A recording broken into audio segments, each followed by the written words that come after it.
There we go.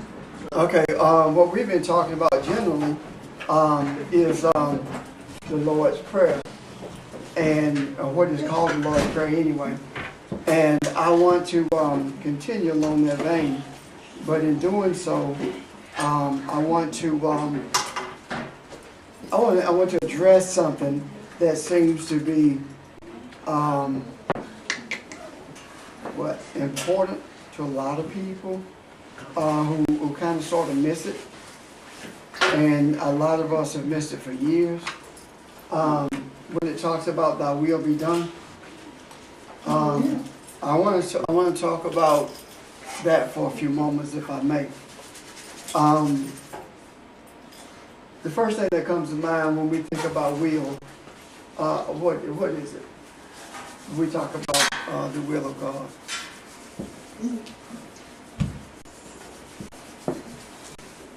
I don't know what comes to your mind, I know what comes to mine.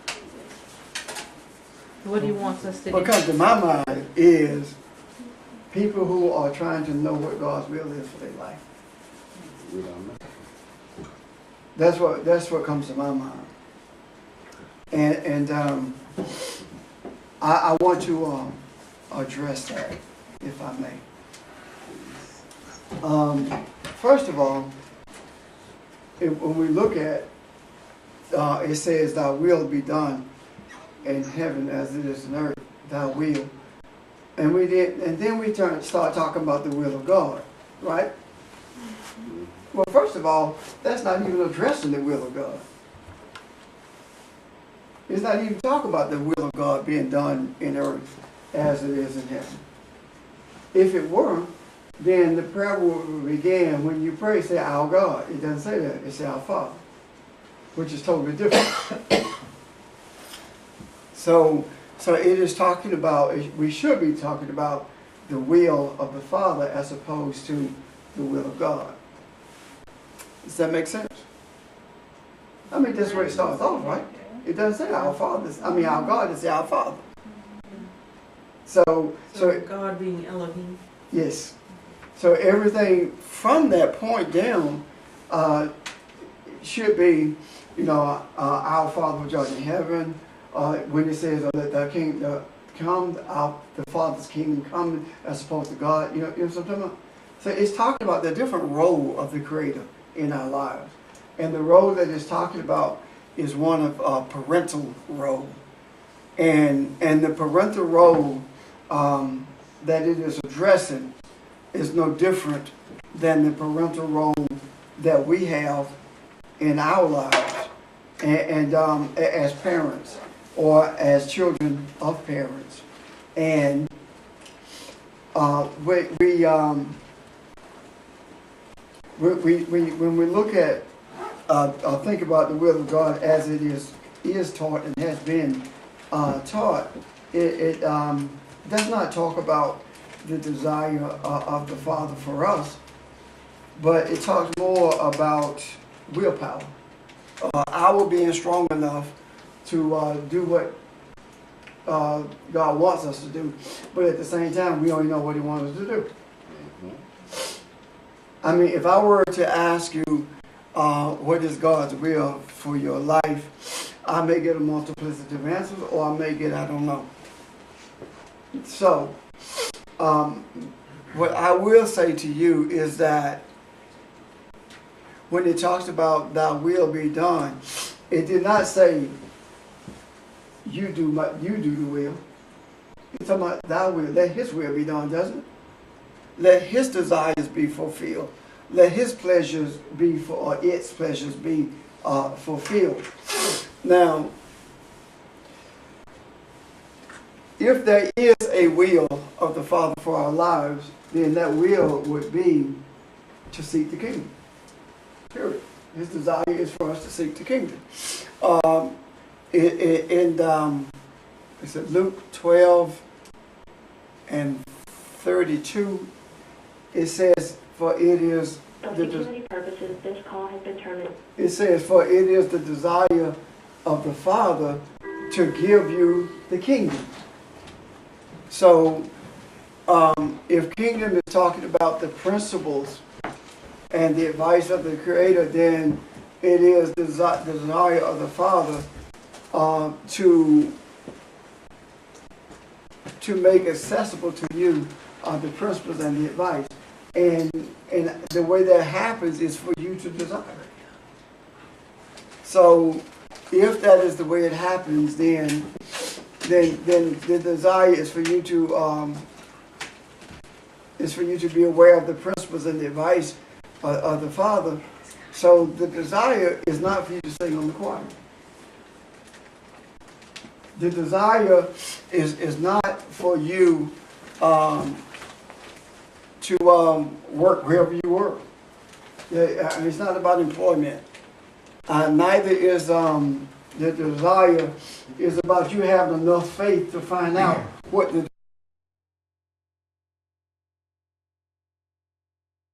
we find ourselves beating ourselves up or walking around guilty because we don't have a clue as to what the will of the Father is. And we get awfully upset with ourselves and other people because of that. Have you not had someone to ask you, what is the will of God for your life? Richard had it. But and I've been told that the will of God in my life is to preach. And I'm still trying to define what that means. Because that's what I was sitting into the earth to do. But it doesn't necessarily mean that that's all I'm to do. The will is not about trying hard. It is not about having enough willpower to overcome something. We've been taught that the will of God is something that's unpleasant and a mystery. It's almost like we believe that if we don't do it, He's going to force us to do it. But yet, in the same breath, when we talk about being forced to do something, we talk about also the idea of free will. You can't have it both ways. So why would the Creator force you to do something, or why would He hide a will from you if that's what He wants you to do? I mean, it doesn't make sense. Why would you have to search for what the will is? Why would you have to pray and ask for Him to show you what His will is for your life? It doesn't make sense to me. The other thing about that praying and asking what the will is for your life, something is wrong with that. And the reason I say something is wrong with that is because if you read the verses that the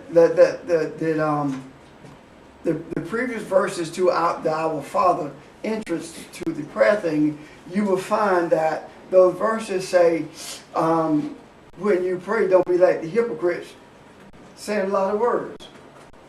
Or saying words, period, is what it says. Speaking. So prayer is not speaking, and we've established that. I think we have anyway. And by having established that it is not speaking, so why would you be asking anything? Since the Father already knows what you need. So why would you ask for anything? So it's not about asking. Yeah, that's okay. Yeah, stop my head from hurting, right? It's not about asking at all. And if you really think about it, have you ever seen the Jews at the Wailing Wall? Yes. What do they be saying? We don't know. Nothing. Or one word. They be, yeah. But you understand what I'm saying? Elohim, El Shaddai, you know? So it's not them. My point is that they're not asking for anything. They're not asking. I mean, when you think about it, you hear all these people talk about pray for Israel. Yeah. And these are the same people who wanted to lynch Jews with black folk. But now all of a sudden they pray for Israel. And Israel is not asking anybody to pray for Israel. Yeah. Israel, one of the most secular nations on the face of the earth. And if you don't believe it, look at the Constitution. It has no mention of God in the Constitution at all.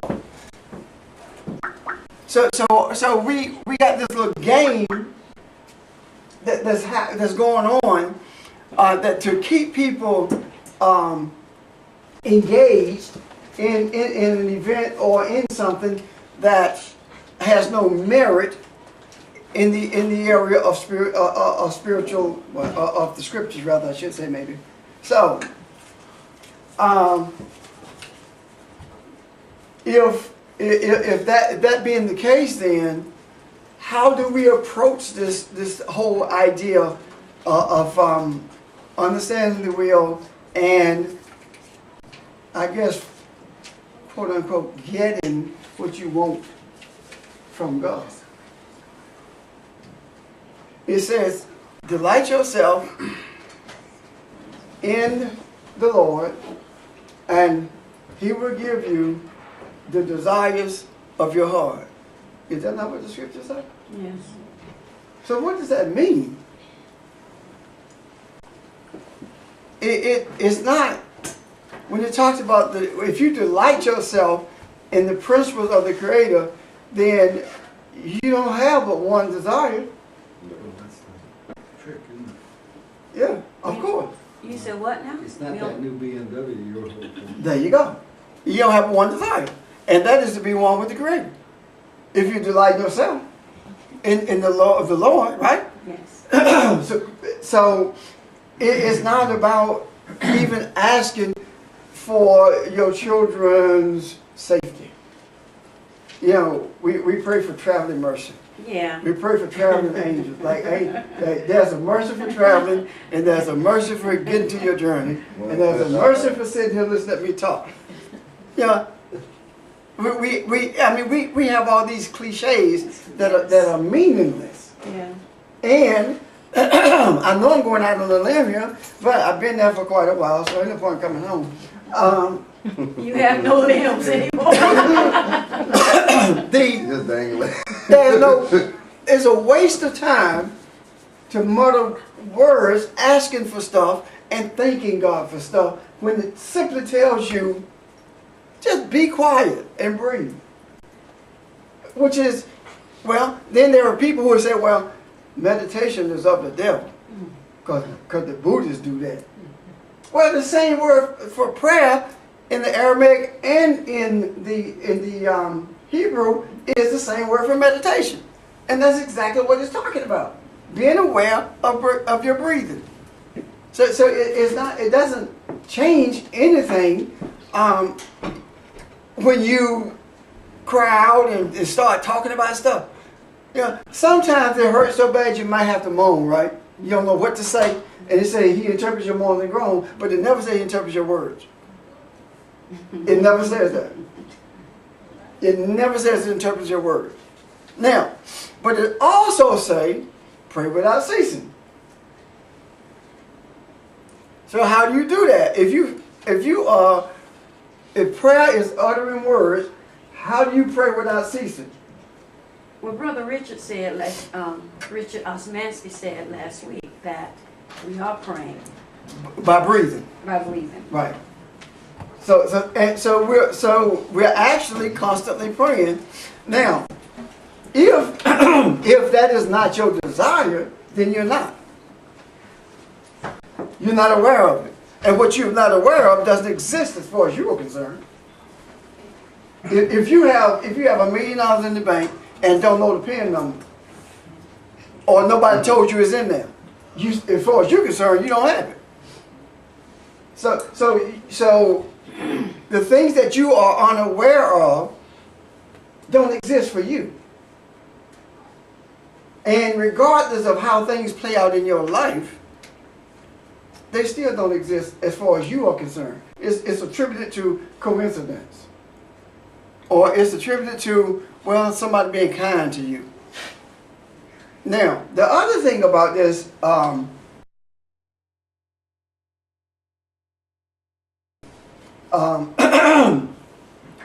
why would we have a desire for our children and don't tell them. Sometimes the problem is telling them. Because they do the opposite. Sometimes what the problem is. But if we do have desires, we express them. But we don't hide them from them. So the child running around saying, what do you want me to do? What do you want me to do? Constantly. But that's what we do with God, isn't it? Yes. So, when we talk about the whole concept of the will, it is something totally different than what we have been taught.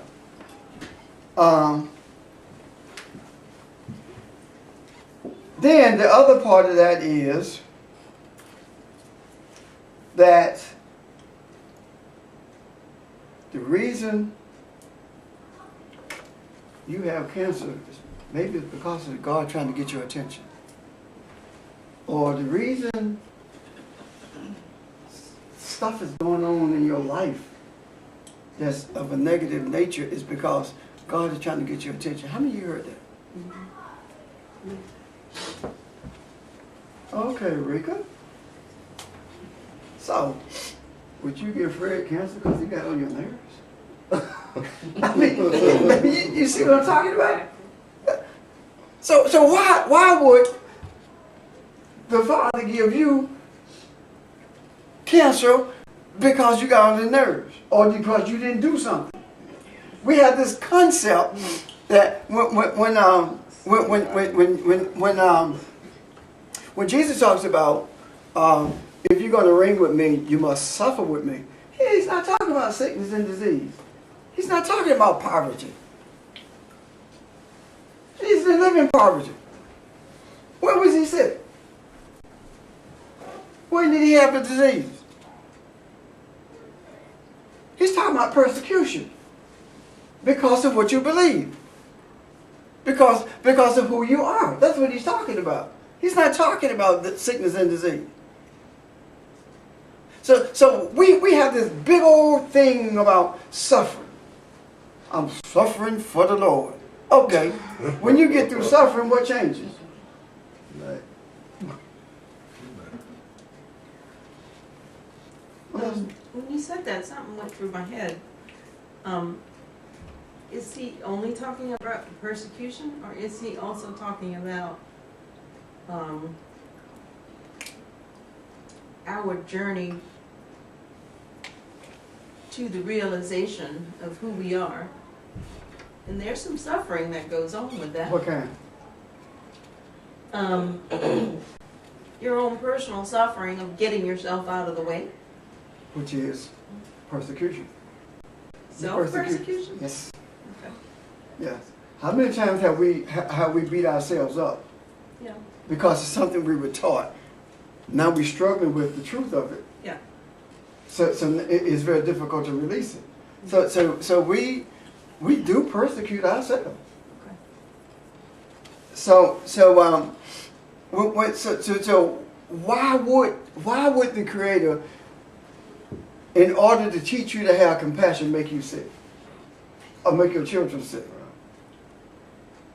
You know, or for that matter, let somebody who's close to you die, so that you can have some compassion for somebody else who died. If you, being an earthly parent, know how to do good things for your children, what more the Father knows for His children, right? You understand what I'm saying? Yes. So if that's the case, then where does all this stuff come from? Where does sickness come from? Where does disease come from? Where does poverty come from? Where do all these things come from? If they are not coming from the Father.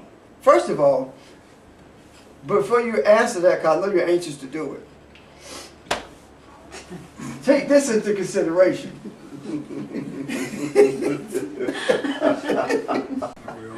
For He sent the word for the healing of the flesh, right? So why would the word be sent for the healing of the flesh, and then sickness be sent to make the flesh sick or give it a disease?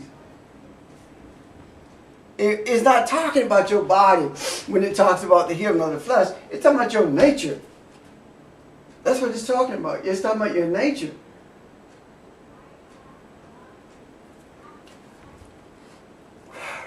I'm going to say something.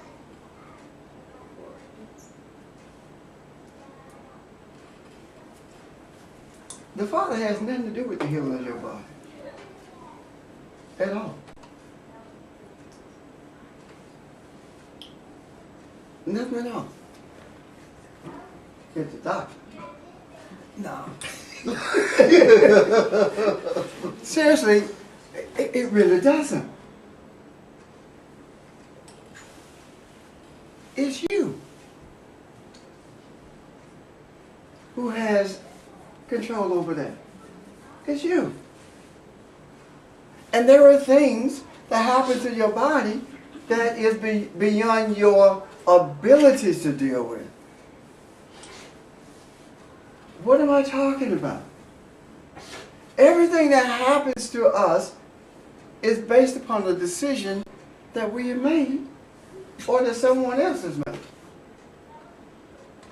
Is it not true that genes have memory? Isn't that true?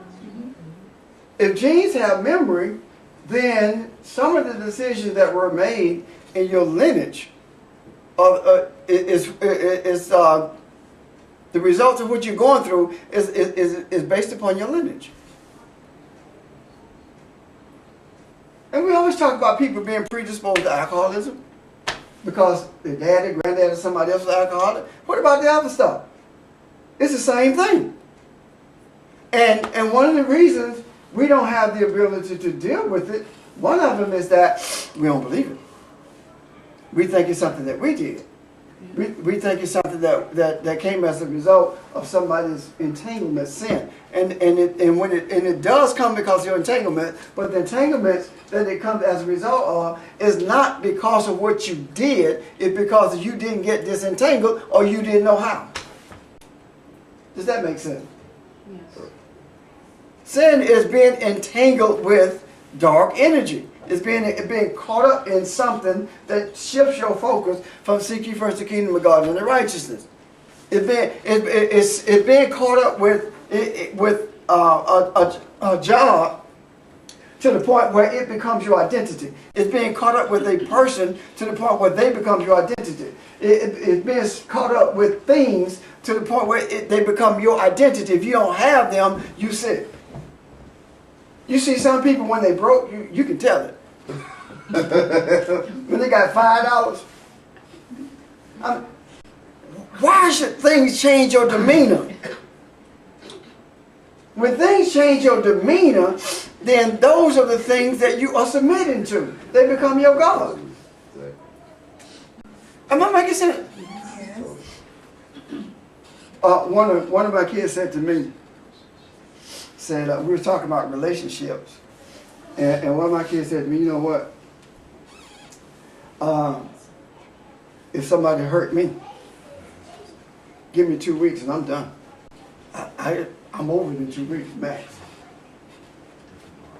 How does that happen? Why is it that we carry it for months, for years? Why? Because we choose to. Because we choose to. And instead of seeking to walk away from it, each time that the pain comes, we submit to the pain and go, oh, woe is me. Same thing about job. Because relationship is not just another person. It's also your job.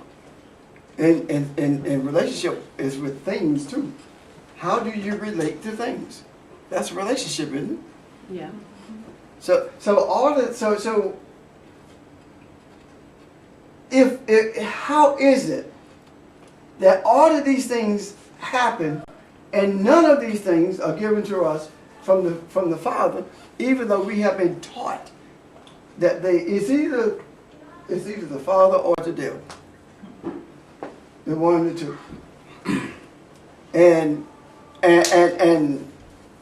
if we have free will, then even if you believe that there is an external entity called the devil or Satan, even if you believe that, if you have free will, then Satan can't make you do anything.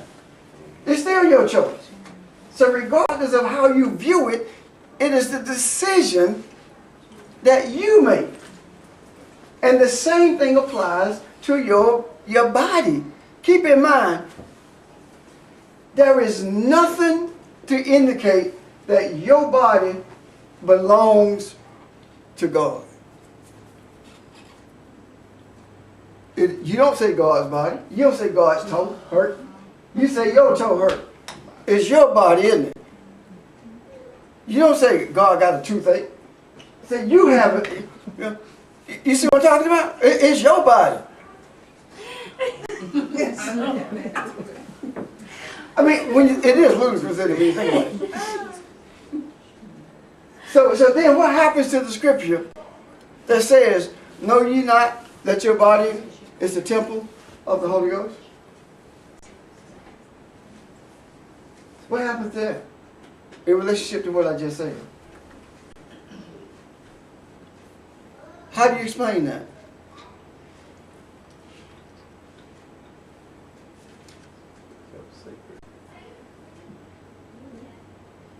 That's how you do it. You don't say nothing.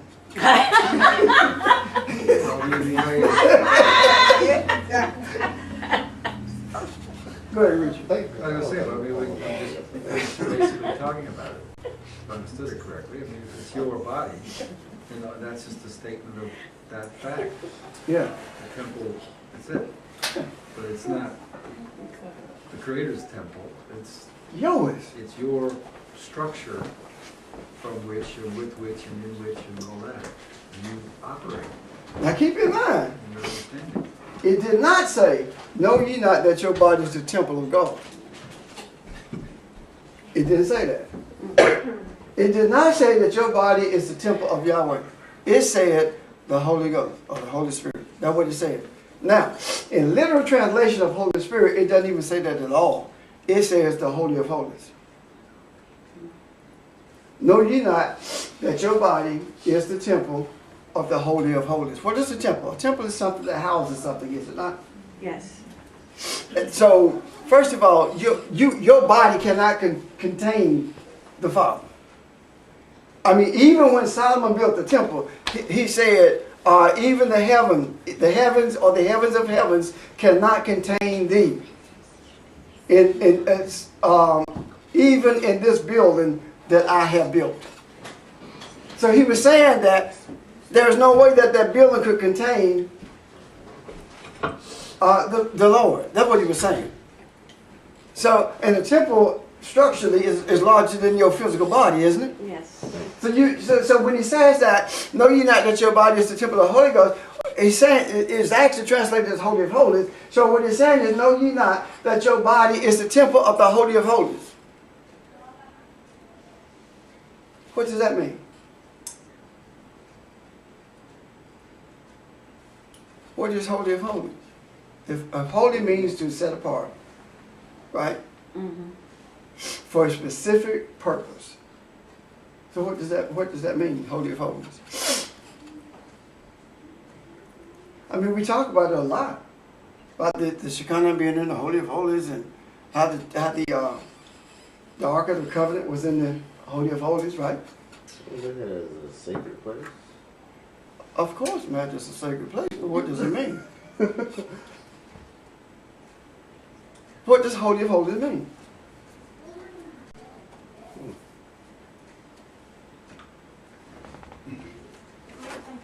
It is a space where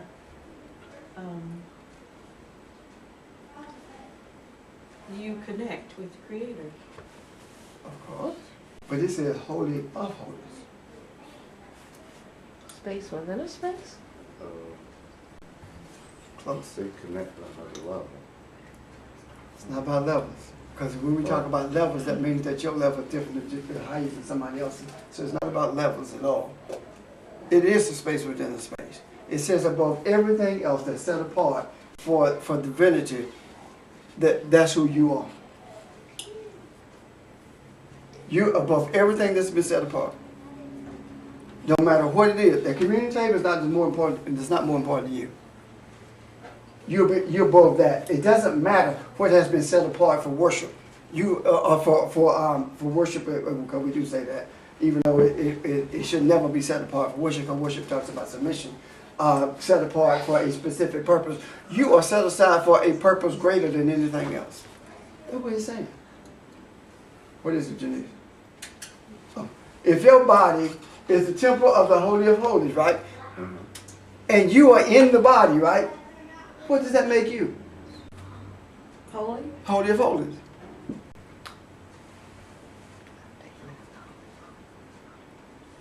Does it? If he's comparing your body to the temple that Solomon built, and that was the place where the temple itself was holy, but the place where the Ark of the Covenant was the Holy of Holies, wasn't it? So, and if you're comparing your body to that temple, then whatever is in the Holy of Holies, that's what you are. You live in the body, don't you? Yeah. It says, no, you're not, that your body is the temple of the Holy of Holies. It didn't say the temple of you, it said the Holy of Holies. So what he's saying is that that's who you are, because you occupy it. Hard to wrap your mind around, isn't it? Trying to get it. But it's simple. No, not really. I mean, to me, in terms of what we've been saying for the last 30 minutes, I mean, okay, believing it's something else. this been set aside for a specific purpose. Let's call that purpose for explanation, for understanding, worship, okay? Right? And this been set aside also, right? Mm-hmm. But above everything else that's been set aside, you are beyond it. You are superior to it. Why? Because anything else that has been set aside is actually submissive to you. Dominate the earth. Yeah. Don't you know that? I don't have one with me. What?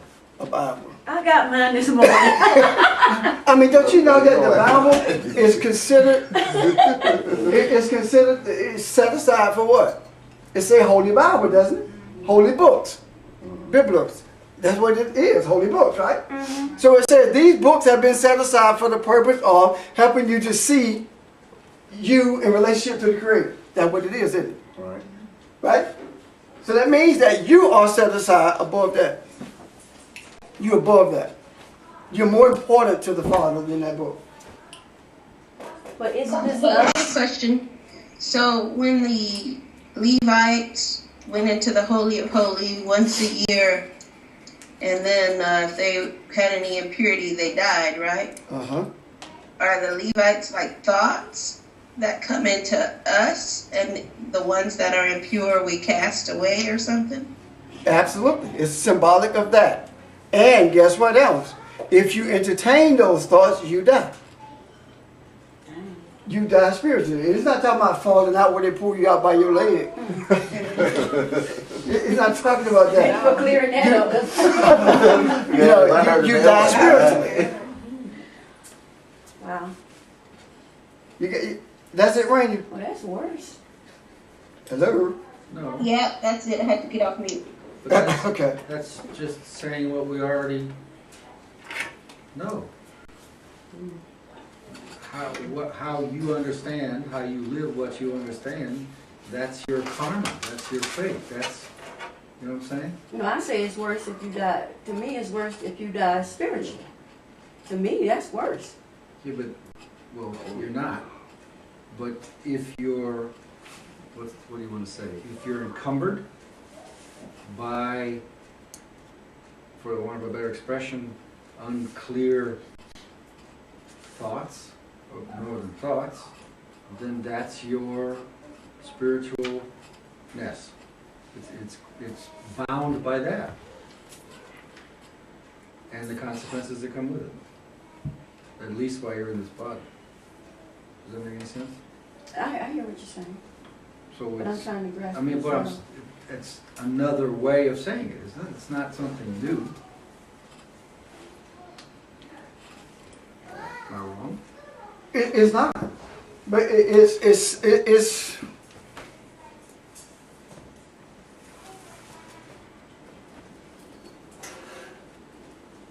Are you perplexed with the death situation, thing I said about death or the Holy of Holies?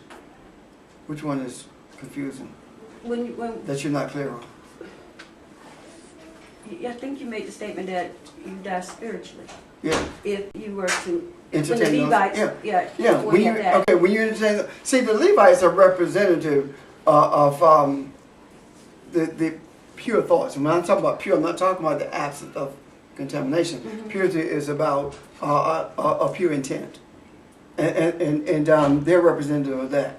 Okay. So if you're pretending to be something that you're not, let's just take it from its natural perspective. The Levite goes in there saying, you know what? These people think I'm going in here praying for them. I'm praying because I want a BMW. Okay. Or I'm going to teach them this. I'm going to get this message from God. I'm going to go out there and teach them this stuff so they can pay me. Mm. You see what I'm talking about? Yeah. So what happens? You die spiritually. So what is spiritual death? Spiritual death is a sense of being separate from, isn't it not? Okay. Sense of being. Okay. Separate from. Okay. Now, if you are not seeking the kingdom, and that is not seeking what I just described, right? And the righteousness, you are seeking the other stuff, right? Mm-hmm. And if you are seeking the other stuff, then you have to go right back to the scripture that says you cannot serve God in mammon, which is mammon is money. Mm-hmm. And if you are seeking that, which I described, then you are seeking what? Yeah. Money. Okay. And you end up dying. Death, and that is one of the reasons you don't get revelation, you don't get understanding, you don't get wisdom. That's death. That's spiritual death. The lack of wisdom, the lack of understanding. Because the wisdom and the understanding is the life of the word.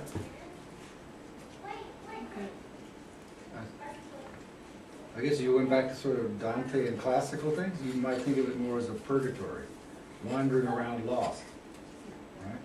Mm-hmm. That's why, I mean, what I'm thinking of hearing that again is, yeah, when you say death to the body, okay, I can handle that now, because we know the body's, but oh, death to my spirit, death to me, death to spirit. No, that's it. What's after that?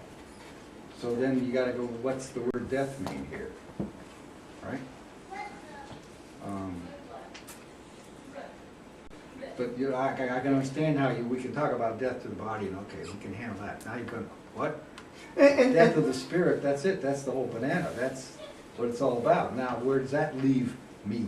And even at that, there is no death to the body, really, when you think about it. No, but I mean, the way we put the The way words we- together, and then suddenly, uh-oh, wait a minute. We see it biologically. So the thing that was going through my mind was saying, so then, given whatever you are where you are, and you go where you can go in terms of your connection, your understanding, etc. But I think that's why the thing we admire in people, or I did in my mother and others, is when they seem to say when they're ready to pass. There's a sense of knowing where they are in that larger, what do I want to say, circumstance, which could still have confusion and misunderstanding in it, but they're at peace with that. It's okay, I don't have to be perfect. I'm ready. As And- opposed to, oh no. And if we were to wait till we get what we call perfect, we'd never be ready. There'll be 5 of us. Yeah. I'm one of the 5. Who the other 4? Buddha somebody. Bodhisattva somebody running around. Anyway. So the violation of spiritual and natural principles result in sickness and disease. When you violate the laws and the principles. I mean, you talk about, well, I want to be healthy, and then you eat anything, and you smoke and you drink, and Janice is stupid, and Janice is stupid, and you smoke and you drink, and you still all, I mean, come on now. If you want your body to be healthy, then you are very particular about how you treat it. Right. Yeah, but what goes into our bodies doesn't defile it, right? It's not. I'm not talking about defiling the body. I'm talking about sickness and disease. Okay. not You're defiling. talking about choice. Yes, I'm talking about choice. But that's not defiling? No, defiling what Jesus was talking about is that food does not make you unholy. Okay. That's what he was talking about. But what she and I'm telling her that that's not what we're talking about here. Oh, okay. Okay. We talking about choices you make. Right. Yeah, because if you, for example, if you have hypertension and you put a pound of salt on your food, what do you expect? Yeah, you see. If you go to the gym and work out for 2 hours, then you sit and eat for 4, what you expect? I mean, you go to the gym and you work out for 2 hours, and then you go to Dairy Queen to get the biggest banana split they got. You just lost your effort. I mean, what's the point? You see?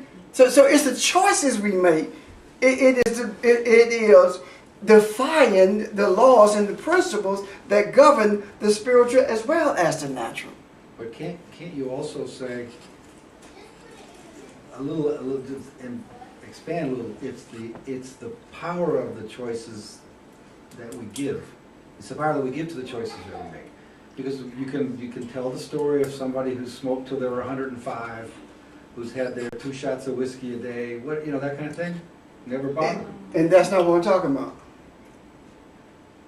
I'm talking about the one who it is bothering in his But that's physical. what I'm saying. The power we give to those choices. So It's pretty much the same thing because well, if you think that I'm gonna work these potato chips off, you just ate 2 bags of potato chips. You ain't working them off. Then after you work out, then you get tired, you get hungry, then you go eat 2 more bags.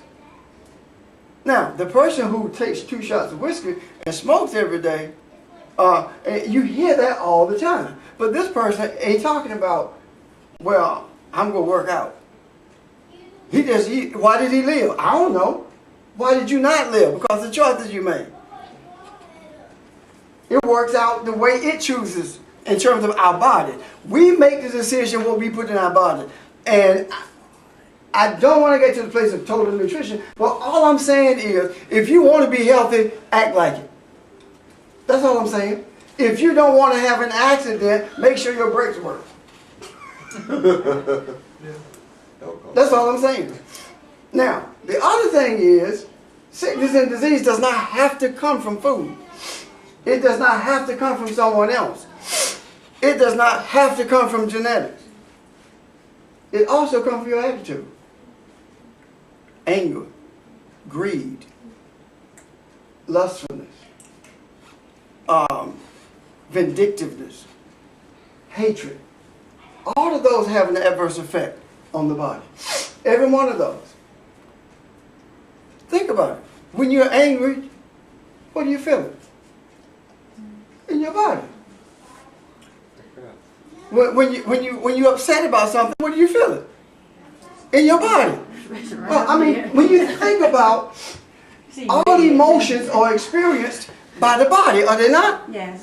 But you can't see them, but there is a result to them. And you got a question? No, I'm wondering, where does generational curses fit into all of this? They're way back there, genetics. Okay. Yeah, your genetics is your generational thing. Okay. Yeah, because that's where it comes from. Yeah. Go ahead. See, this whole idea of generational curses is totally misunderstood. The whole concept of curse is totally misunderstood. All these things is like, well, your daddy or your mama did something, so now for the next 4 generations, y'all gonna catch hell. How come I can't straighten it out? How come I can't tikkun? It's correction. I understand. Now, nothing happens to you or without your decision. And if it happens to you because of genetics, you have an opportunity to deal with it. So then, say, going back to something Richard was said, so we give that power. We give whatever we're having chaos with. We're giving them that. We're giving that power. Every thought To you it. have, you're giving power to it. If you act on it, Every thought you have. Why is it that a doctor will not take you into surgery if you believe you're going to die? It's because of your attitude, isn't it? He didn't want to lose his life. It's because of your thought. Isn't it? Your attitude has to be different, doesn't it? With everything, yes. Yeah. Yes. So when we talk about our attitude, when we talk about our interaction with the natural things, when we talk about those things, then we cannot look at those things and believe that God willed them to happen to us, desired them to happen to us. Why would he desire your child to have an accident and die? Or an accident that drives you up the wall because you think he's going to die, for that matter? Why? It just doesn't make sense. I mean, you don't do it, do you? So what you're saying then is that your desires, your understandings of parental guidance and parental care is greater than that of the father. Funny, Father. I call you Father. Pastor, do you think all this happened because of the concept that God is external? Absolutely. See, it happens because the concept of God being external is one thing, right? Mm-hmm. But you know what the greater thing is? What? There's no concept of God at all. No. It depends on what the day is. Yeah. God lives in me today. And tomorrow, God doesn't live in me. You see? God does not allow anything bad to happen to me. Then it happens to somebody else, and you say, well, maybe God's trying to get your attention.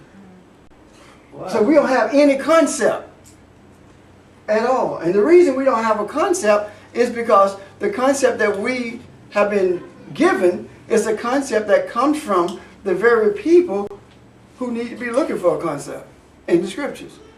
They don't understand it, so they make it say what they want it to say. Blind leading the blind, isn't it? Yeah. The same And thing. both of them fall in the ditch. Yeah. That's what cliche Yeah. is. So right. It's cliches that we constantly live by. If you want, right by boys, you know, the marquee at churches. You might see anything. You're right. I mean, you might see anything. You know. I listened to the guy on Bill Maher last night, and he said talking about Fox News, he might say anything. You might hear Hannity say that Muslims gonna make you gay. You might hear anything. And that's about as wild as what you see on billboards at churches. But people believe that. So there is no concept of who the creator is. If there's no concept of who the creator is, there's no concept of who you are. So what do we do with that? What do we do with that? What do we do with it? How do we change these manifestations?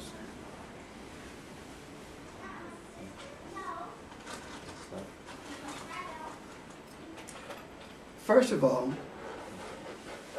accept the fact or the reality that your desires do not originate with God, with the Father. They originate with you. Your desires start with you. Think about it. Regardless of what the desire is, it begins with you. Example. If you are to recognize that you're one with the Father, right? You have to have a desire for that, right? Yes. So where did it start? With me. With you. So you have to make the decision. You decide, how things are going to be. When people, that's your answer, honey. It's coming from heaven. No. When people make statements like, it is the Father who gave man medicine. No, it's not. It's man who figured it out.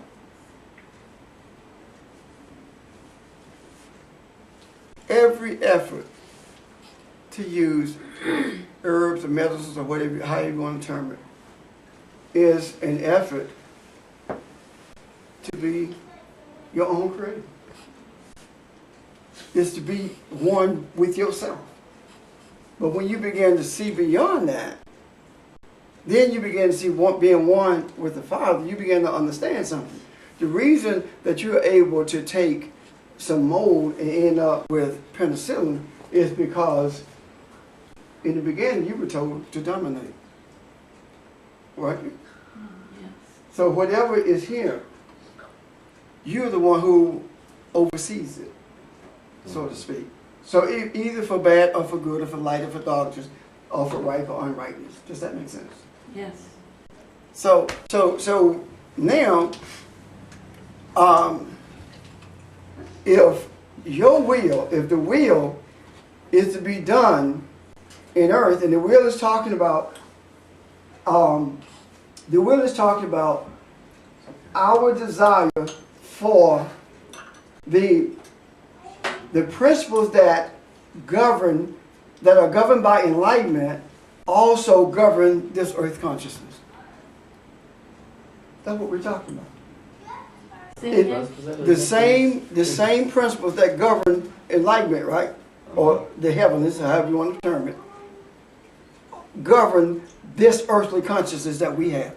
The principles, we abide by those principles through this earthly consciousness. And you say, well, if you do it through the earthly consciousness, then does that not change the earthly consciousness? Well, what happens is you go all the way back to the tree of knowledge and good and evil. The objective is to bring such light to that balance comes, and when balance is there, then it's the same as the tree of life. Why would there be a new heaven and a new earth if it's not talking about balance? What do you think is going to come from? It's based upon us.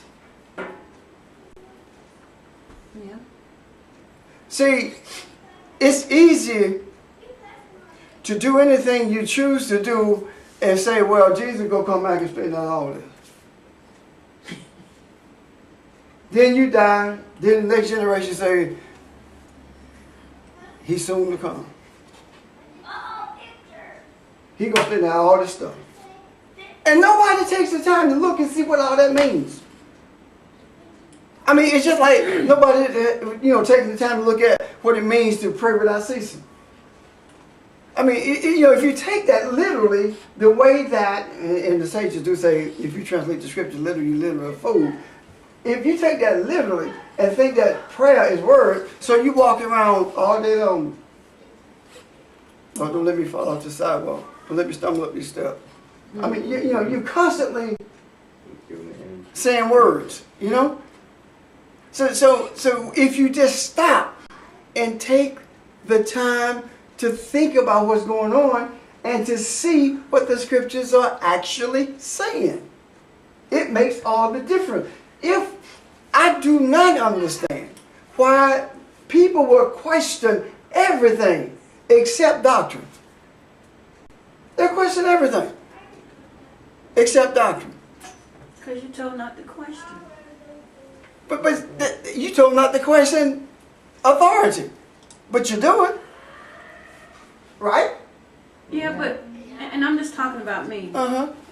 Church, it's just something about religion. Do you know what you just said? No. Church is God. But I'm just telling you. That's it. Okay. It is. Yeah. Church is God. That's why we couldn't question, and then when we did, we ended up here. See, She's in the call from heaven. Best thing that could happen.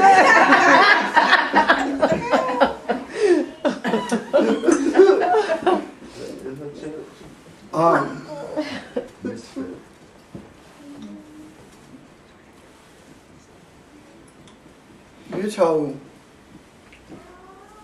don't say that in church. Don't cuss in the church. But then, once the pulpit is mounted, you are told you the church. So it can't be both, the building and you. Don't curse on church ground. You know, but you the church. I mean that's backwards. yeah, that's confusion. And I mean, I remember when people believed that if it didn't have a steeple, it wasn't a church. I remember people believed that. So right now, we say that we baptize because Jesus gave the example of baptism, do we not? Yes. Then we turn right around and say that baptism makes you a member of this church. So if you go a member of the Methodist church, now you got to be done all over again, vice versa. You know what I'm saying? Sprinkle, yeah. But show me in the scriptures. Where does it say that? Where does it say that anyone was baptized to be a member of the church? I mean, so we got all these things, and no wonder that we are looking for the will, and what's actually happening, we are desiring for the will that's in this earth consciousness to be done in the heavenly consciousness. We are ruling, we are attempting to rule in the other world by virtue of what we want, what we desire at this moment. That's how I mean, God, you may well give him a white beard and a red uniform because he's Santa Claus. Because we expect all these, I'm serious.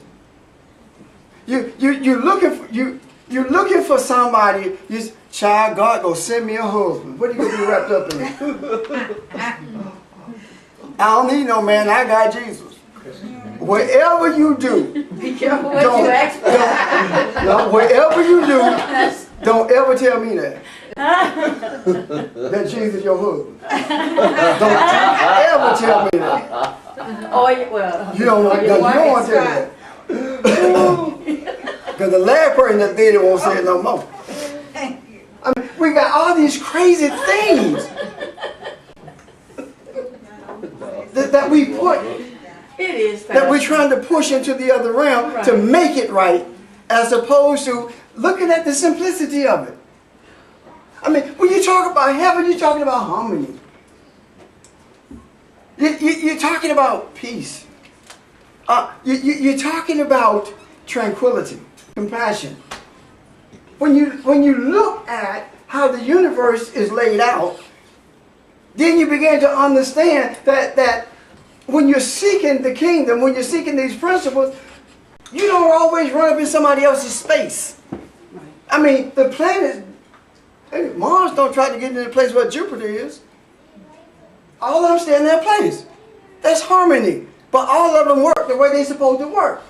Right? Yes. And things function the way they're supposed to function in the universe.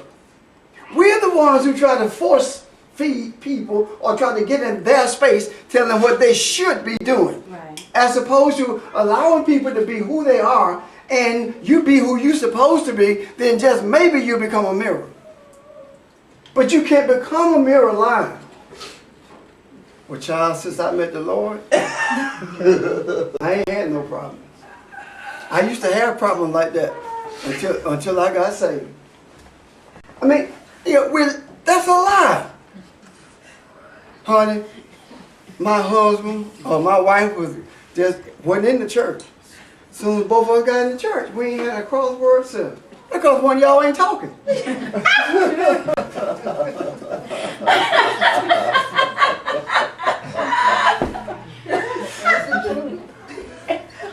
I mean, that's ludicrous.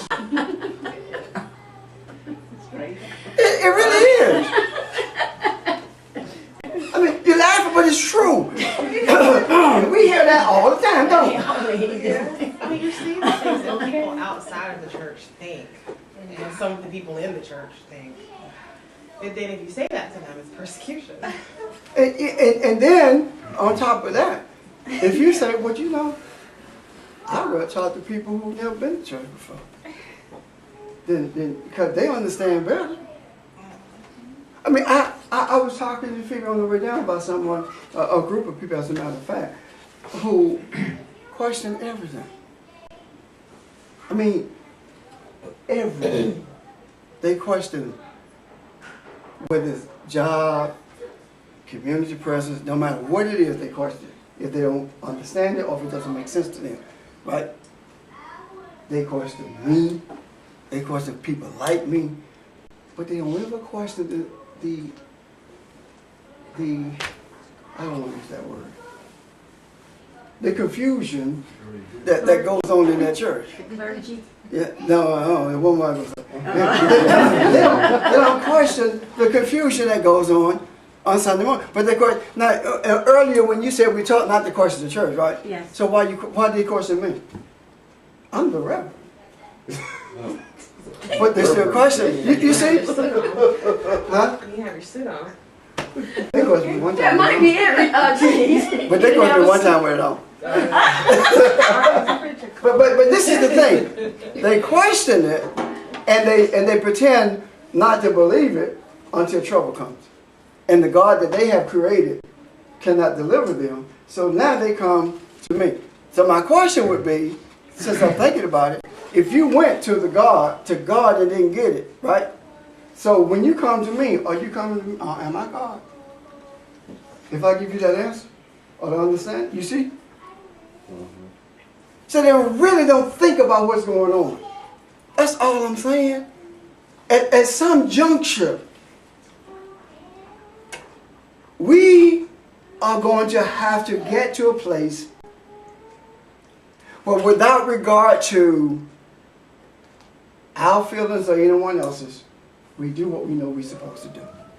Period.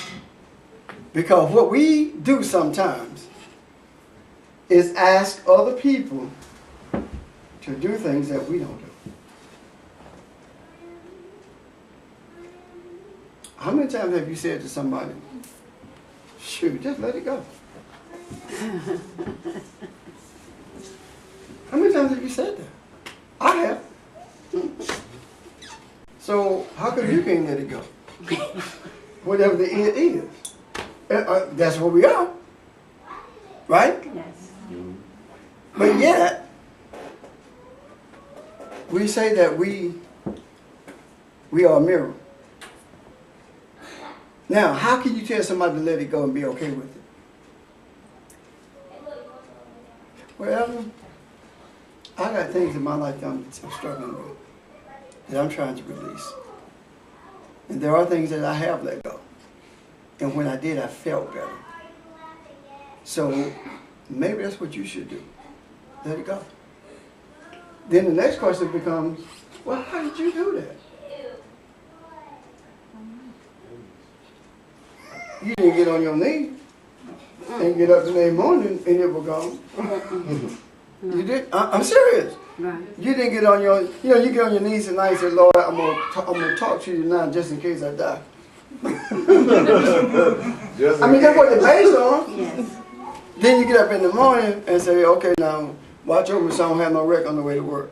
And my kids, so they'd be okay at school. That's what it's about. Right? Yes. So when you get on your knees and say, let it go, does it change? One of the kids, Jaden, is slow in Atlanta. I was on my way from here. She called me, crying. I don't know how to drive in this. I've never driven in the snow. So I gave her a crash course on how to drive in the snow. And she was trying to get to Jaden. Bad choice of words in that sentence there. Yeah. Correct. She was trying to get to Jaden. And he was quite a ways from her. And she had been driving almost 2 hours. And she had not even got to the place where she lived, which is another 15 minutes when the weather's not bad. So I talked to her, and I guess for about 45 minutes. And she was laughing and talking. Her attitude changed. Now, when her attitude changed, I said to her, you said that Jaden is at school. So leave him in. let him ride the bus. Because by the time you get there, you said that bus will be at 6. By the time you get there, it's going to be 7 at the rate you're going. So leave him alone. Okay. So she says, okay. So Jaden gets home. 6:30. She's still on the road. So she gets home. Took her 4 hours to go 50 minutes from her house. Now, suppose she had said, I got to go get my baby no matter what I said to her. Yeah. She would be on that road to the next day. That's Because right. the distance from where he goes to school, from her is like from here to Harvest. Ooh. So she would have been on that road to the next day. But because her attitude changed, she listened. You know, it wasn't about let it go as much as it was showing her how to let it go. It made a difference. Now, who did that? She did. She did it. I didn't do it. God didn't do it. She did it. By virtue of a choice that she made. That happens all the time. So talking her through it is doing what? Showing her how to let her fears go. Now, never said, God didn't do this, you did it. Because that's not what she is and I understand. If you want to believe that God did it, that's fine. But at some point, you're going to begin to see that you can't say that God did it and you got free will. You can't have both of those in the same place. Either you made the choice or you didn't. And this whole idea of things being in this consciousness or in this state of awareness that we're in as things are in the place of enlightenment. That's what we're asking. That your will be done, right? Your desires be, let your desire be the same in this place of confusion where we are as your desires are in that place of enlightenment. That's what we're saying, right? Now, how can the Father allow that to be if we don't accept it? How many times have you known that there was something that you should be doing or should have done, and you found a reason not to, or someone else got in your way and you didn't, well, you know you should have anyway? I've been down that road. We have to, we are going to be faced with obstacles. These adversarial thoughts live. They are life. They don't want to die. Adversarial thoughts want to control. And you're the one who allowed them to control. With every thought that comes to you, there are a multiplicity of choices. And usually we check off the easiest route. Or the one that go bring us pity. Make somebody feel sorry for them. We don't take the time to be courageous and stand at all times for what we know is right. Matthew? Let me ask you something. What are you talking No, about? you can't. Okay, I'm still gonna do it. I knew it. What's the part where you just said we don't take the time to be courageous and still stand? Is that where some part, I guess, where people, they often say, well, let's say you let somebody know that, yeah, well, I'm about to go ahead and do something. Well, God gave you a brain. Is that where that That's kind of true. kicks in? That's true. He did. Yeah, which is true. Well, you got a They- mind. They try to discourage you from doing it. Is that where they try to? Is that somehow where they try to fix it? I'm like, okay, anyway, I'm gonna do what I'm gonna do anyway. I guess. See,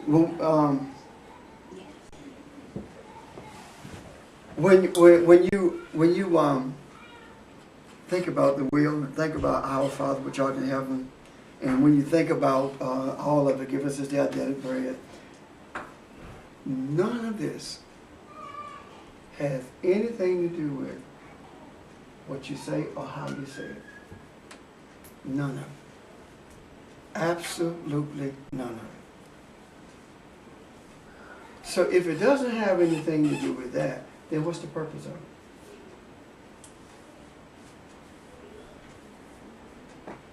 What's the purpose of it?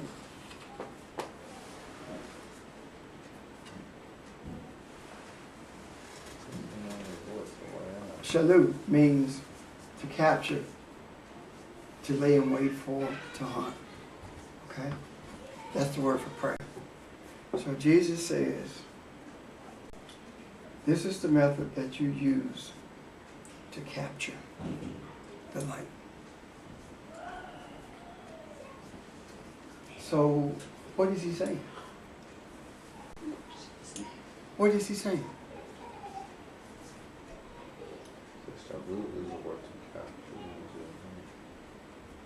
What is he saying? He's not talking about you speaking this.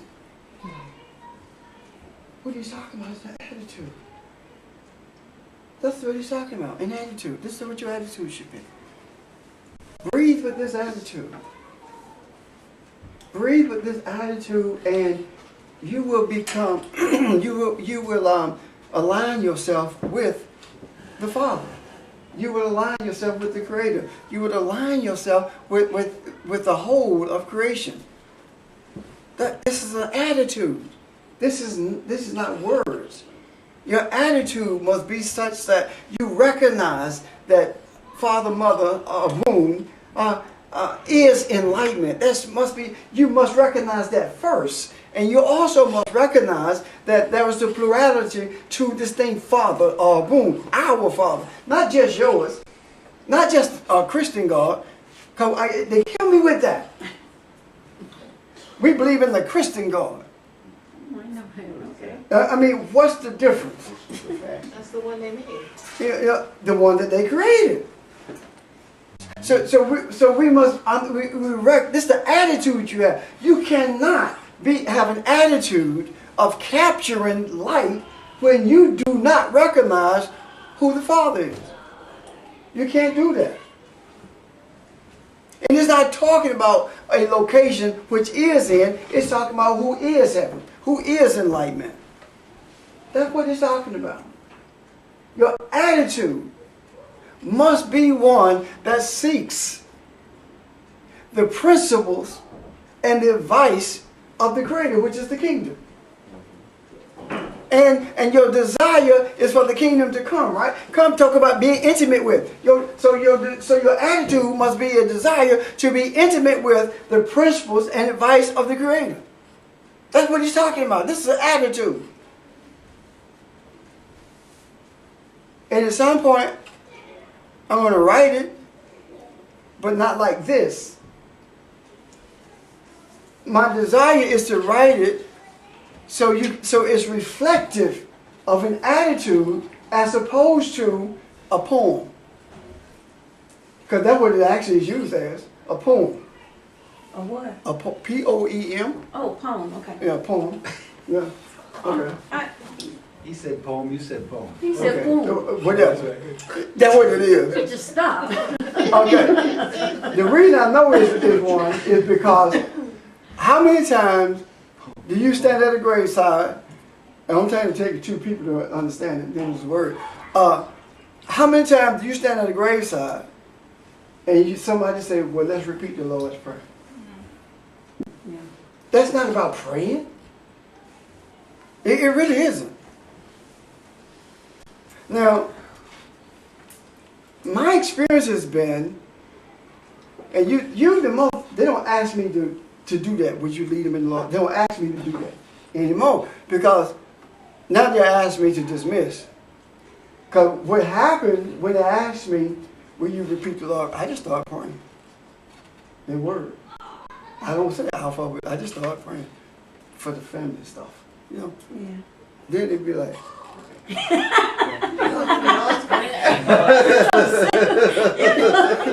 don't ask you. You don't know the Lord's Prayer. Now let me hasten to say this. As I told others, until the attitude of others is developed or they understand that this is about an attitude, then when you're asked to pray, you say words, because that's all they know. When in Rome, do as the Romans.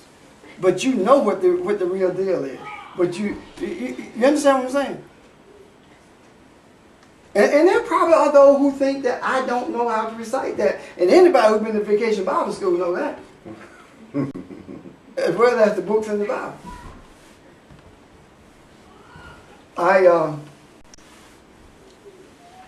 I remember early ministry.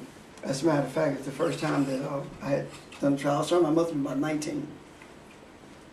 How many books in the Bible? 66, right? Yeah. Okay, if it's 66 books in the Bible, then add another 6. That's the mark of the beast, right? So if 666 is the mark of the beast, then 2 6s are almost there.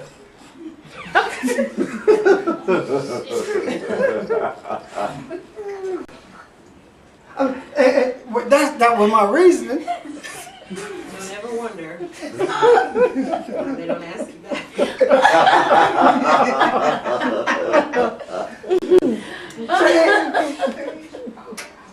And that was until I found out, I began to see that, all the books came from a choice by, a Catholic bishop. That's how they got chosen. Until then, after that, then of course, my view changed. Well, I mean, when you add in the Catholic bishop, it starts to make a little sense. Then it's 3 6s, so he's the third 6. Man, 6, right? Yeah. Yeah. But anyway, I really want us to see this whole idea of the attitude, because even when you get to the idea of the bread, it's talking about spiritual nutrition. It's talking about things that allows you. Your attitude must be that you understand that you have everything you need. In other words, when this method was given, no one baked a loaf of bread and put preservatives in it and put it in plastic so they could have some more tomorrow. They didn't do that. They baked bread for today. So that is saying you must understand that everything you need for today is here. Everything. What you need for an hour from now is not here. Because you don't need it now. Think about it this way. If an hour from now you are sitting in the restaurant eating, right? Then if what you're going to be doing an hour from now, if you had it right now, you would be in the restaurant right now, wouldn't you? You don't need tomorrow's provisions today. Does that make sense? Yeah. So it's talking about that kind of attitude in the sense that you must have this kind of attitude because tomorrow got enough unripeness. In other words, all it's saying is tomorrow, the fruit for tomorrow is not ripe yet. It'll be ripe tomorrow. That's what he's saying. He says tomorrow has enough even for its right of its own. Even talks about unripeness. So the fruit for tomorrow is not ripe yet. So what do? You do like you do bananas. If you buy them, then you sit there and ripen. Till you can get 2 ripe make some banana bread. Like feed. Okay.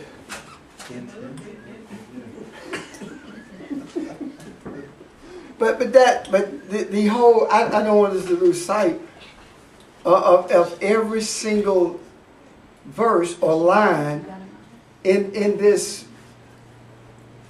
scripture that's called the Lord's Prayer. Every line in that is reflective of an attitude as opposed to something that you recite. In the East, when bread was baked, enough was baked for the family, but for strangers too, so they could eat as well. You know, and here we are with 5 loaves of bread and won't feed nobody. Yeah. You know, Yeah. but maybe a good thing because it was in the bread. But anyway. So we're going to hopefully continue to see the attitude that must be developed. No, recognized. We must become aware of this attitude that Jesus was talking about. Okay. All right. Any questions?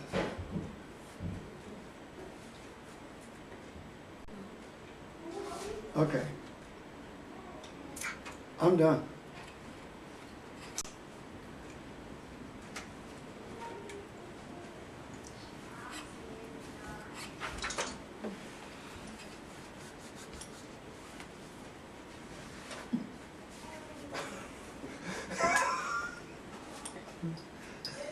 Did you answer the question about what the Holy of Holies is? I thought I did. Why do you think you're quiet when you're ready to go? Because it's hot. You need to get ready to leave. I thought I did. Back to mine. I thought I did. Did I thought I did. You said that we're the You Holy said of Holies. Mm-hmm. Yeah, we're set aside above everything else. Hi, Shell. Now Sheldon shows up? Hey, Shel. You didn't want us to see your picture earlier? I've been here the entire time. I know, but you didn't show us your picture then. No, I just got, well, Janista said we can't see you, so I turned the camera off and then turned it back on and I appeared, but I thought that all of you could see me all along. Sorry. I want to ask you a question. Sure. Which box are you sitting in New Jersey tomorrow?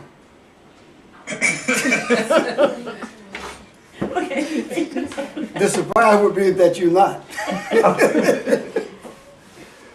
What are you talking about? You know what I'm talking about. I don't know. I've never gone to MetLife Stadium before, so we'll have to see. Oh,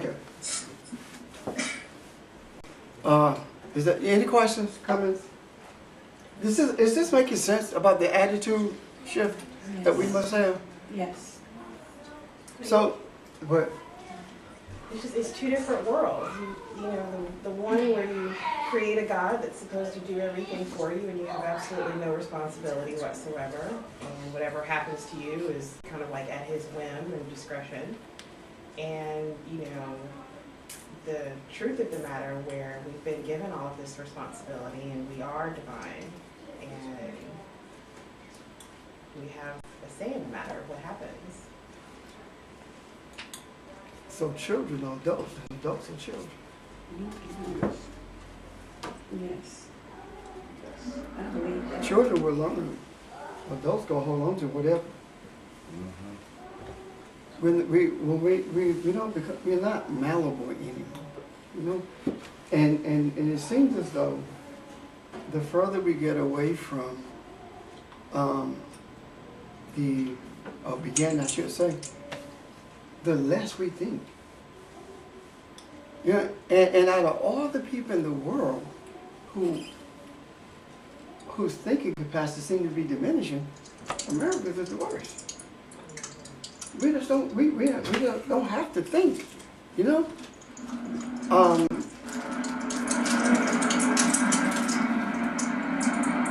We're just getting prepared for the. Typing, I guess. He typed and breathed.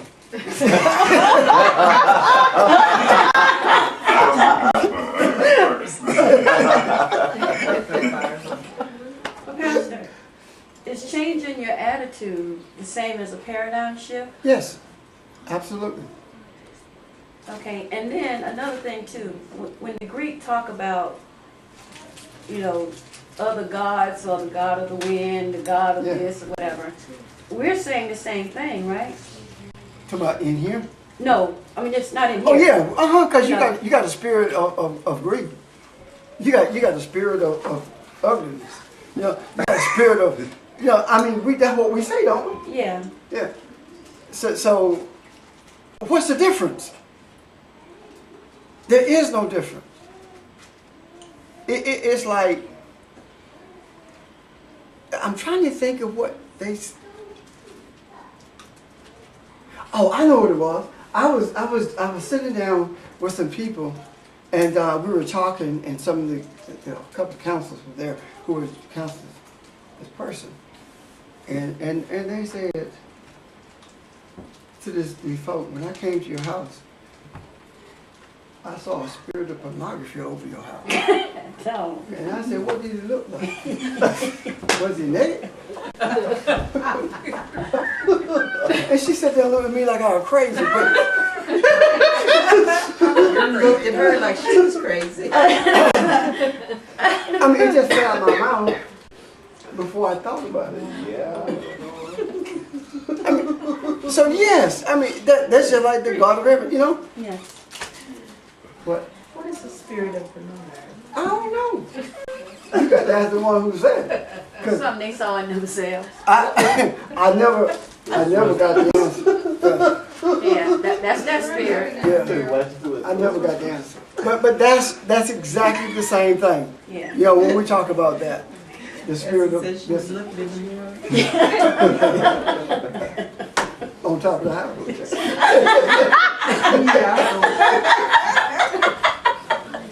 Because she did say over the house. But that's a big spirit of pornography. Should have been big enough for everybody to see. But I guess not. Anyway, it's the same thing. So confused. We are. Yeah. We are. And if and they are confused about a subject that they're taking, they have to take the subject over again. Right. So, but if they were confused about the subject that they're taking, we go past to the 8th grade, then they're confused about that one. You understand what I'm saying? Yes. You talking about what's supposed to be or what does it? So my point is this. As long as I can keep you confused, I keep you coming back. Because you think I have the answers. But I'm the source of the confusion. And that's exactly what takes place. I'm the source of the confusion. So I confuse you, then I make you feel good. Or I confuse you, and then I tell you to go out and win some other folk for Christ. It just depends on, what church you're in. Whether it's African American church or Caucasian church. If you're Caucasian church, you go win some souls for Christ. If you're in an African American church, it's ADR, right? So make you feel good. And then we tell you go do some good. Yeah, all right. But the confusion is basically what? The same. It's the same. So anyway, is that it? Okay. Now, we've talked about prayer is not words, right? Prayer is what? Breathing. So, when you breathe, or when you pray, when you seek to capture the light, if you say, Lord, give me a job, you're trying to capture the light for you to get a job. You see? You understand? And if you sit there and wait for the job, you won't get it. But if you make a decision that I'm going to do something, right? I'm going after it, then what are you doing? You have chosen to get a job. It's not he who has given you that job.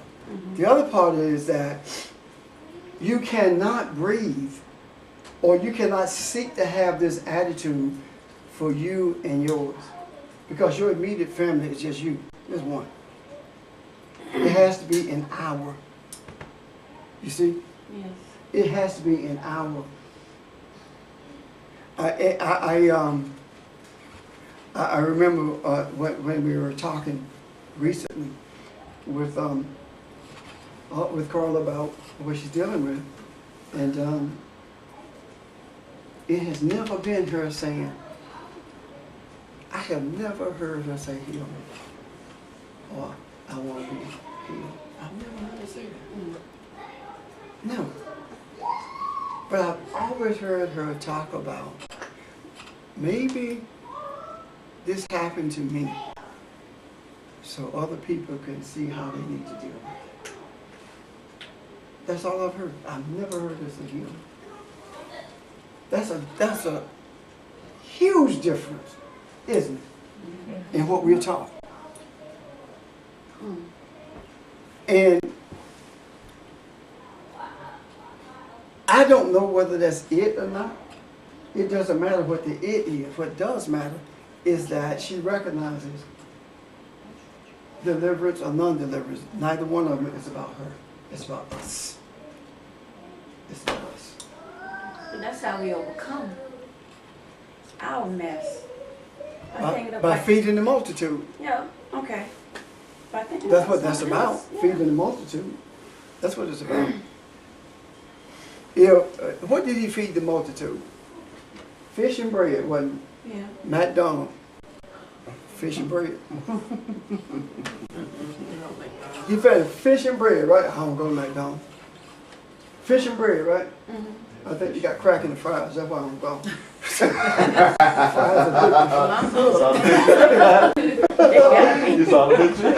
But think about this. Okay. Fish represents the Creator because he never closes his eye. Right. And the bread represents humanity. So he was feeding man based upon the principles of the Creator and dealing with him from what he is in this earth realm. Thy will be done in this earth consciousness as it is in heaven. Or the enlightenment of your enlightenment will be the same here. So that's what this is talking about. This is talking about the sustenance that's necessary for earth and the sustenance that's necessary for the spiritual. It's not talking about. And then he said, no matter how much you do, you always gonna have something left over. You can never give it all. So a closed hand can't receive, but it can give. And I live by giving. If I didn't give, I couldn't live. That's just it. I know that. I live by giving. And my life of living by giving truly does not have any room to consider what tomorrow is going to bring. It's just this day, period. And whatever happens tomorrow, happens. That's it. So all we can be for other people is who we are. Because, I mean, we all know those people who are they are so set in their thoughts. It's like a closed hand. Yes. So all we can be for them is just intercessors. A fence around them, hoping they will see the light. Everybody don't have to. How do we be an intercessor? Be who you are. Because everything you do and say is on behalf of what? Mankind. Is that not intercessory?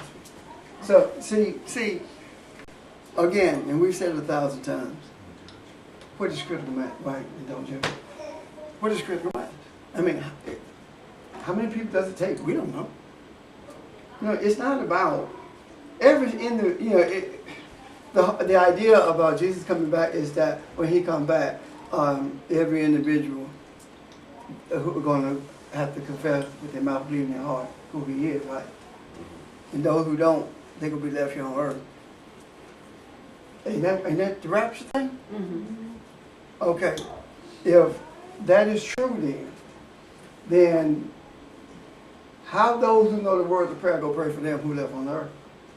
If everybody who know what's going on gone, how they gonna get what they need? You see what I'm talking about? So that in itself is crazy. Yes. But other than that was a belief around 1840 something. That's when the rapture came into being from tent ministry. idea of us being who we are is enough to bring enlightenment to the world.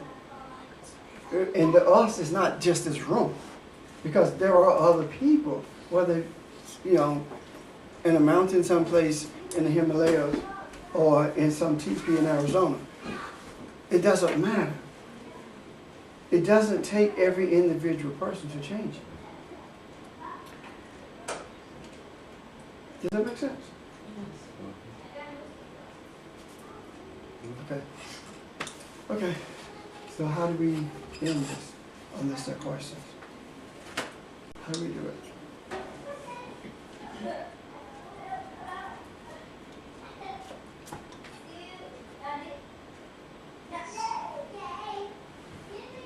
Are you waiting for an answer? Mm-hmm.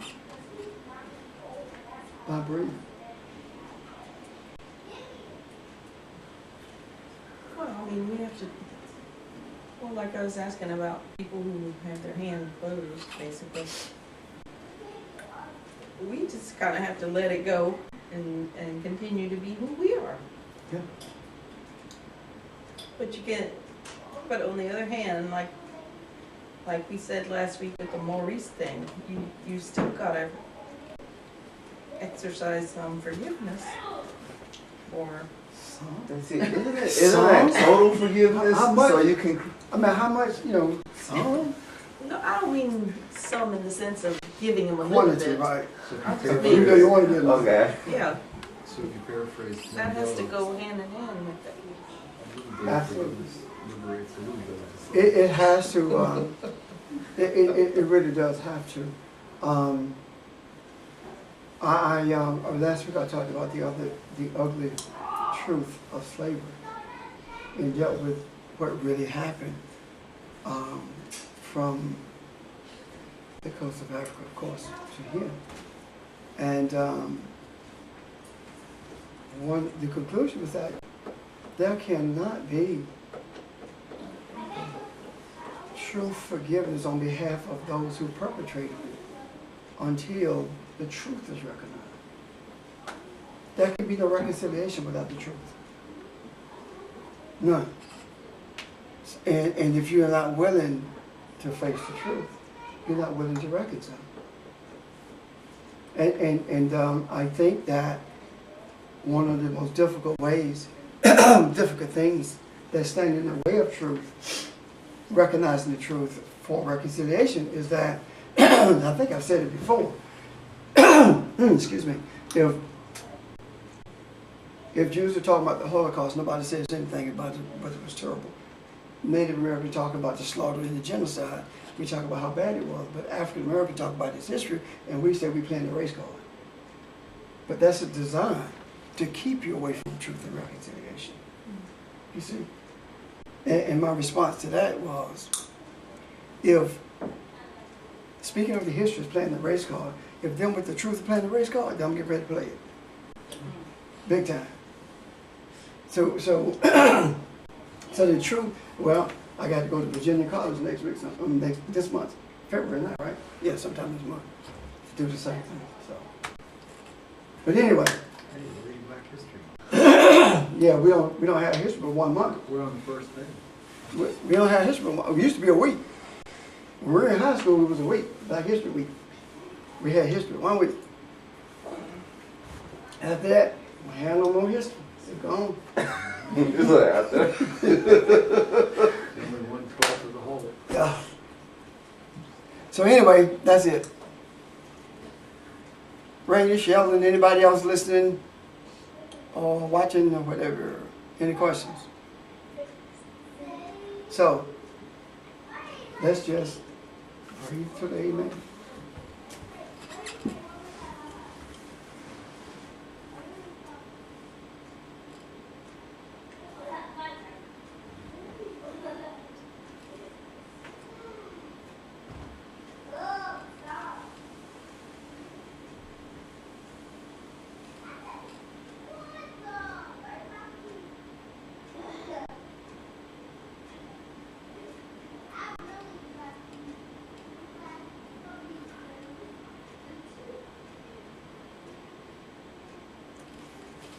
I got a question.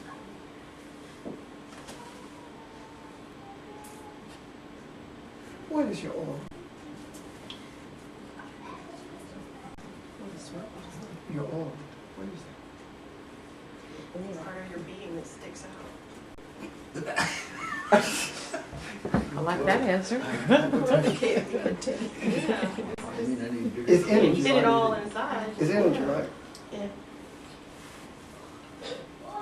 So it is your aura that keeps your body alive. Because when you're breathing, you're not breathing outside of it. Does that make sense? Right. So Pastor, that's what again? I'm sorry, I can't. you're breathing, inhaling your aura, is what keep your body alive. Okay. Because that's what you're breathing inside, almost like a bubble type thing. You know what I'm saying? Okay, I'm done. I'll show you. It's energy. It takes energy to keep your body alive, right? Yeah. And when you do that, right, what you're doing is bringing it into your body. The energy you're distributing. Oh, that's around us. Mm-hmm. Okay. So if you're close to someone, or I'll just say intimate with someone, does they not feel that as Do well? that? Yeah. Well, yeah. That's why you need to be careful about that because the energy is mixed. It's one. It becomes one. You know. Okay. Okay. All right. Anyway, I ain't really starting nothing. We're too late. I don't want to go down. I'm done. It's all 2 days. I ain't even started nothing. Somebody was too late. All right. We are out of here. Hey, Shelly. Today, when Rainy Hello, made how are you first, doing? right? Hey. It kicked the Smiley shell. to the left, to the Nah, right. that don't sound right. What's up, Shell? What y'all you doing? Click your in. Good, brother. We good. The first one should be that, and anyone after that was that. Then the picture stopped blinking in and out. Anthony just called. Is this what I have incorrect on here? Oh, he called me back. That may have caused that, this right here? Does it?